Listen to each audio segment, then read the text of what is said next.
Jokowi menyebut banyak kendaraan yang bisa digunakan sebagai sarana framing jahat. Bisa memakai kendaraan apapun lah.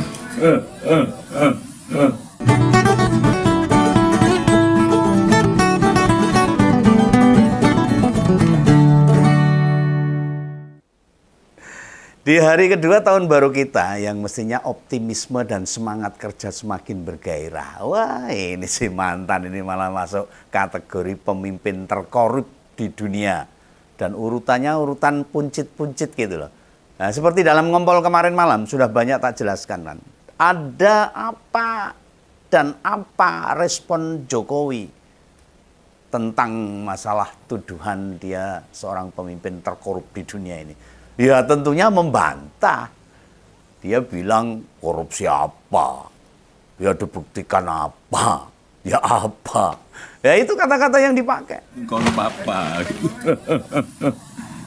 Nah menurut Pak Jokowi itu buat menuduh, memframing jahat, memfitnah. Ya sekarang kan banyak sekali fitnah, banyak sekali framing jahat. Dan satu hal yang tak pastikan, Pak Jokowi masih tertawa buat hal semacam ini.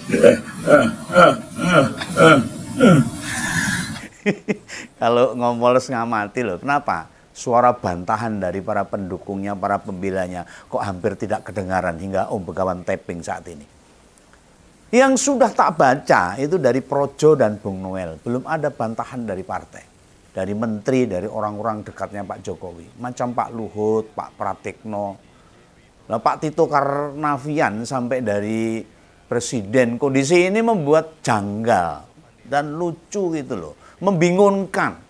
Makdek. Bukankah kemarin malam presiden melakukan konferensi pers tentang kenaikan PPN 12%. Kok isu itu tidak disenggol sama sekali? Ingat loh, apa yang disampaikan OZCRP ini, daftarnya Pak Jokowi sebagai presiden, kepala negara, kepala pemerintahan. Dia tidak dituduh dalam kapasitas pribadi. Loh kok bisa-bisanya presiden membisu, tidak merespon apapun. Ini demi negara, lah ini nama baik negara loh. Kok diem aja ini. Lah Gibran, yo plus bereaksi. Ya nek cah kuwi jane ya ngerti geopolitik ora, saya nggak tahu, mungkin ya nggak paham. Paham bila isu itu dibiarkan ya rakyat Indonesia yang rugi kalau dibiarkan. Atau justru karena ngerti dia diam saja supaya nggak kena getahnya. Sebab makin dibantah ya malah bikin rakyat tuh makin yakin tuduhan itu bener itu loh. Dan bagi para pendukung alias Jokowers, pendukungnya Pak Jokowi, dirilisnya daftar pemimpin terkorup di dunia ini, itu memang tidak berkonsekuensi hukum ke pribadi Pak Jokowi. Enggak, belas, reneng, cuma itu label. Tahu label, merek gitu loh. Ya apapun tidak berkonsekuensi hukum, tapi malunya itu ya tingkat dewa. Dilihat seluruh dunia, oh ini loh Presiden Indonesia masuk dalam jajaran kategori pemimpin terkorup di dunia. Malu. Yang malu bukan Pak Jokowi, tapi saya dan warga Indonesia malu juga. Nah justru dampak ke negara ini yang malah kena. Dan itu merugikan kita semua sebagai rakyat loh. Nah sing ra paham, style tuh ngomong kemarin loh, Begawan justru malah mempertanyakan tuh. Kok Pak Prabowo mendel mawon, tahu mendel mawon? Kok diem aja membiarkan hal ini? Nah itu para presiden, penasehat presiden, apa yang nggak ngasih masukan? Dirilisnya daftar ini pandangan dunia ke Indonesia kan jadi bobrok buruk. Waduh, ciloko Indonesia ini.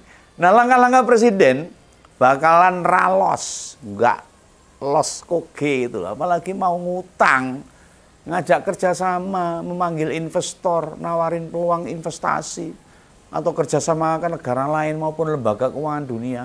Ya, laporan macam begini ini jangan pernah dianggap sepele loh, dianggap ringan aja, tidak ngefek kemana-mana. Ngefek. Indonesia jadi tidak dipercaya oleh kalangan dunia, kalangan perbankan, bank dunia dan sebagainya, dicipir oleh negara-negara yang lain. Lah justru diam pemerintah itu sesuatu yang sulit diterima nalar. Ini soal citra loh, nama baik loh, trust, kepercayaan. Termasuk harga diri bangsa. Lah Pak Prabowo ikut diuntungkan atas munculnya daftar ini.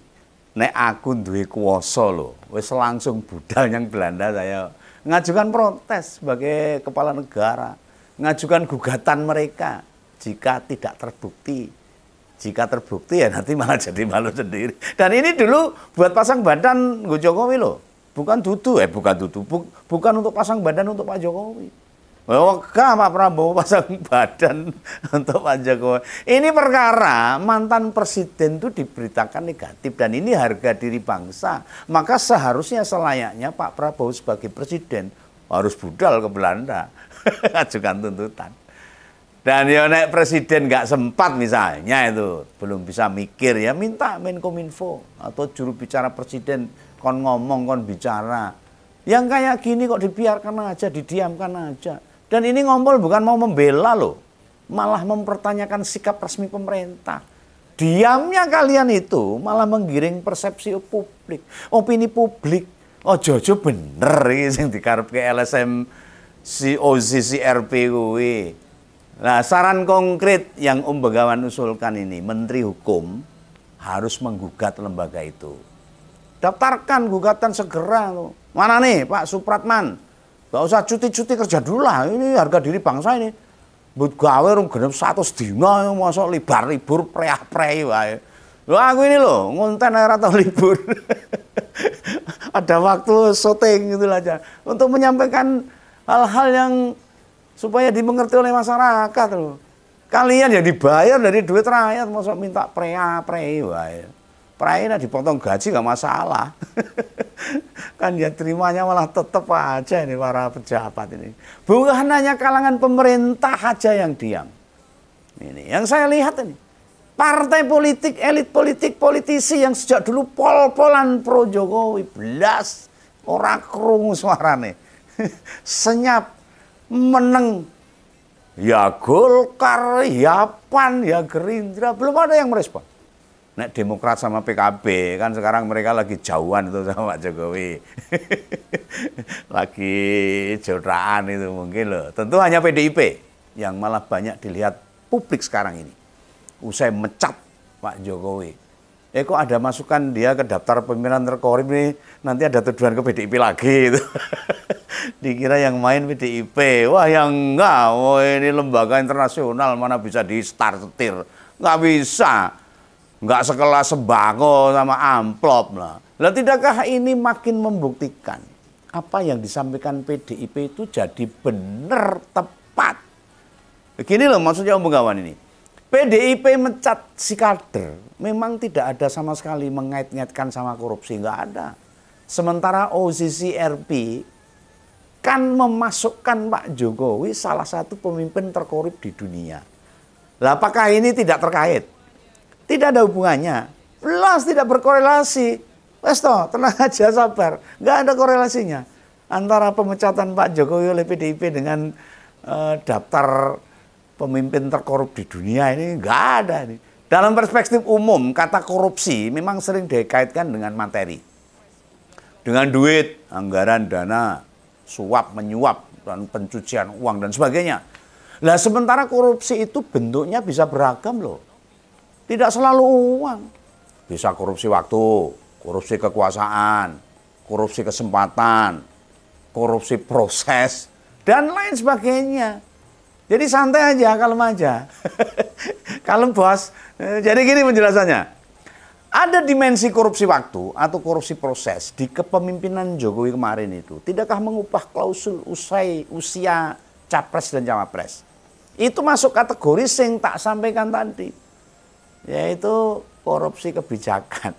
Berkaitan sama waktu dan proses. Ingat loh, waktu dan proses tidak selalu beriringan sama usia.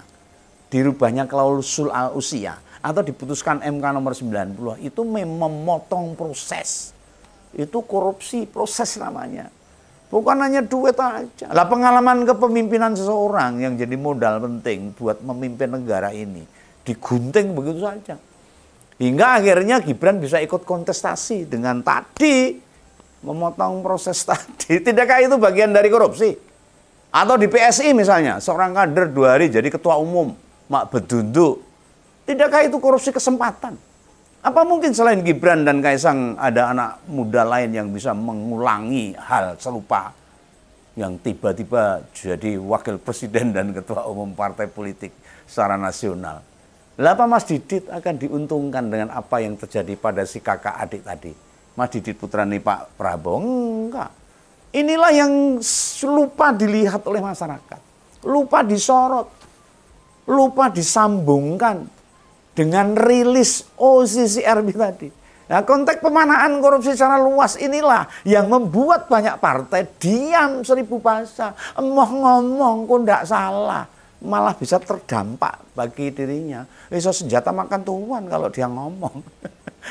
Ini apa termasuk di dalamnya pemerintah? Ya tanya aja sama Pak Prabowo. Masalah itu jangan tanya sama Om Bengawan. Ngomong kok diem. Ngomong kok nggak komentar.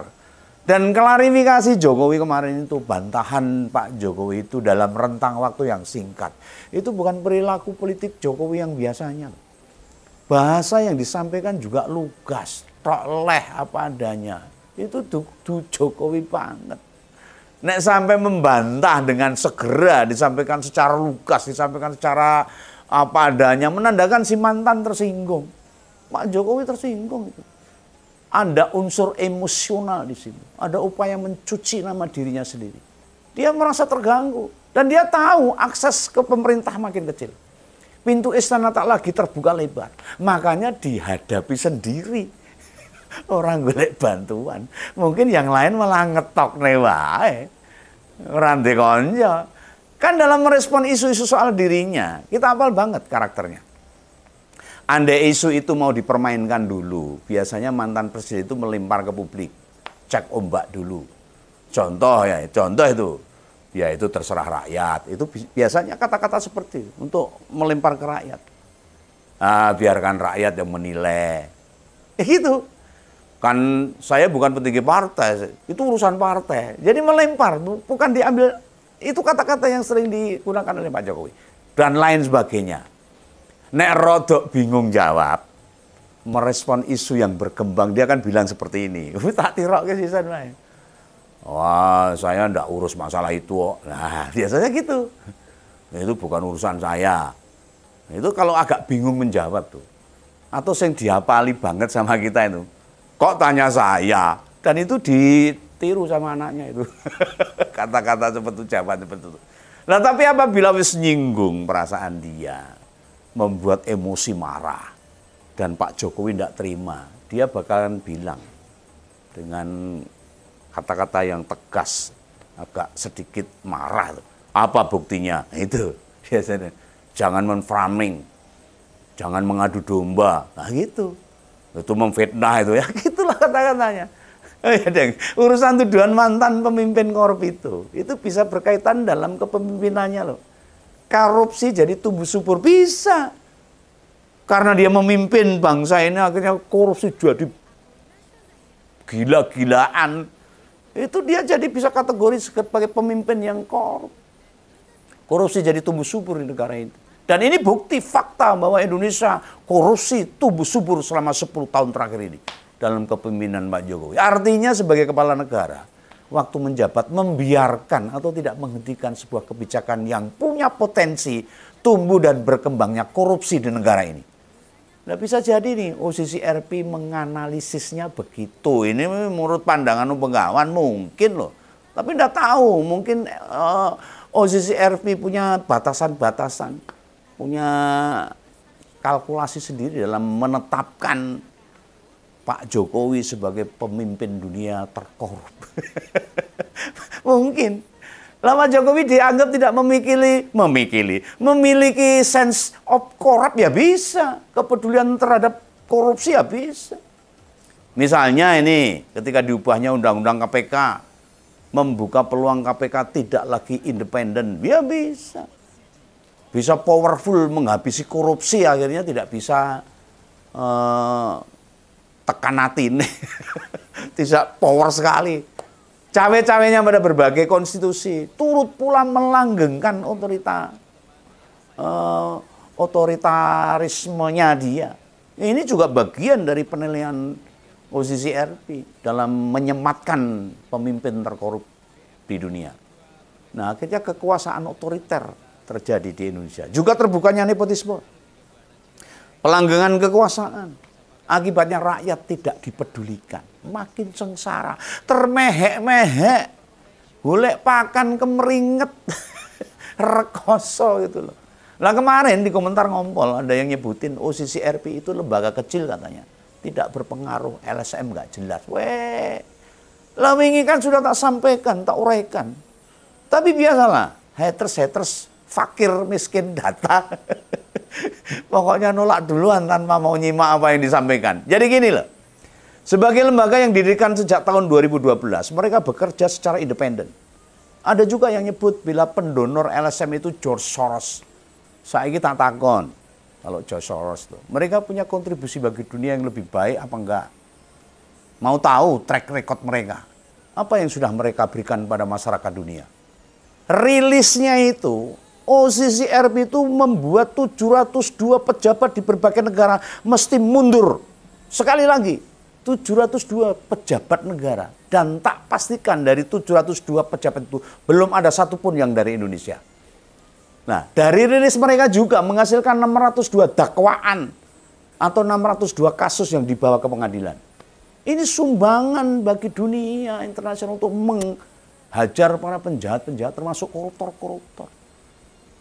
Bukan itu aja, tetapi kalangan di negara yang bersangkutan, yang pengen negaranya bersih, mereka pernah masuk nominasi peraih Nobel perdamaian loh. Bukan hanya yang elek-elek yang dinobatkan, negara yang bagus ya dinobatkan sebagai pemimpin yang baik, negara-negara yang maju untuk mengungkap korupsi politik maupun kejahatan yang terorganisir. Itu juga tugas dari OCCRP. Dan dunia membutuhkan itu. Lah ngompor sih ingat tuh, Panama Papers yang menggegerkan dunia itu, ingat nggak? Memang yang merilis siapa itu? Ya OCCRP ini yang meledos kayak dia. Dan salah satu pejabat Indonesia yang sempat jadi pembicaraan masuk di Panama Papers, itu Pak Luhut. Saking tingginya validitas Panama Papers, lembaga itu diganjar penghargaan Pulitzer. Sebuah penghargaan untuk laporan yang kredibel. Loh, PBB sama Uni Eropa juga turut memberikan penghargaan pada mereka. Nah, piye nek ngono itu? Pikirannya saya cepat, saya sempit itu. Saya asal bantah nggak percaya pada mereka. Kita harus berterima kasih kepada mereka. Bukan buat menghujat, bukan. Bukan untuk menghujat Jokowi, bukan. Tetapi memikirkan langkah-langkah selanjutnya demi negara ini. Monggo yang kemudian mau memperkarakan mantan, tidak apa-apa. Berdasarkan rilis lembaga itu hak. Minimal kita ngertilah. Bukan kita saja yang merasa apa yang dilakukan Presiden ke-7 itu. Setidak-tidaknya 2 tahunan ini tidak benar yang dilakukan. Pelanggaran, bermacam pelanggaran dilakukan untuk kepentingan syahwat nafsunya aja. Apa itu mau diabaikan? Tidak jadi pembelajaran. Ya monggo, semua kembali ke masing-masing kita. Gitu ya. Tak ngentasi kembali ini mau hujan ini. Oke, jangan lupa subscribe, like, share, dan tombol lonceng. Gitu, salam kawan, salam ngumpul. Dadah.